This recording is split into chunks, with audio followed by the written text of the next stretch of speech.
জাতীয় পতাকাবাহী সংস্থা বিমান বাংলাদেশ এয়ারলাইন্স আবারও লাভের মুখ দেখল। ৫৪ বছরের ইতিহাসে এবার আকাশ ছোঁয়া সাফল্য। কোনো সরকারি ভর্তুকি ছাড়াই নিজের পায়ে দাঁড়িয়ে সংস্থাটি করেছে নতুন রেকর্ড। গত ৩০ ডিসেম্বর অনুষ্ঠিত বিমানের বার্ষিক সাধারণ সভায় প্রকাশ করা হয়েছে গত অর্থবছরের আর্থিক খতিয়ান। সেখানে দেখা যাচ্ছে সব খরচ বাদ দিয়ে বিমানের পকেটে এখন নিট মুনাফা ৭৮৫ কোটি টাকারও বেশি, যা গত বছরের তুলনায় প্রায় ১৭৮% বেশি। ২০২৪-২৫ অর্থবছরে বিমান মোট আয় করেছে ১১,৫৫৯ কোটি টাকা। অপারেশনাল বা পরিচালন মুনাফা হয়েছে ১,৬০২ কোটি টাকা।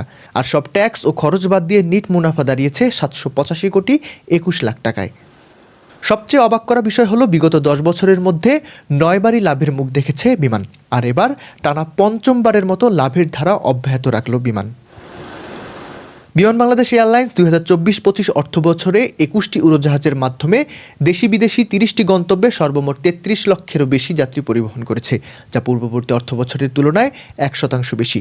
এছাড়াও ৪৩,৯১৮ মেট্রিক টন কার্গো পরিবহন করে ৯২৫ কোটি টাকা আয় করেছে, যা পূর্ববর্তী অর্থবছরের তুলনায় ৪৫.21% বেশি। ২০২৪-২৫ অর্থবছরে বিমান বিদেশি এয়ারলাইন্সের ৩১,১১২টি ফ্লাইটের যাত্রীদের গ্রাউন্ড হ্যান্ডেলিং সেবা প্রদান করেছে।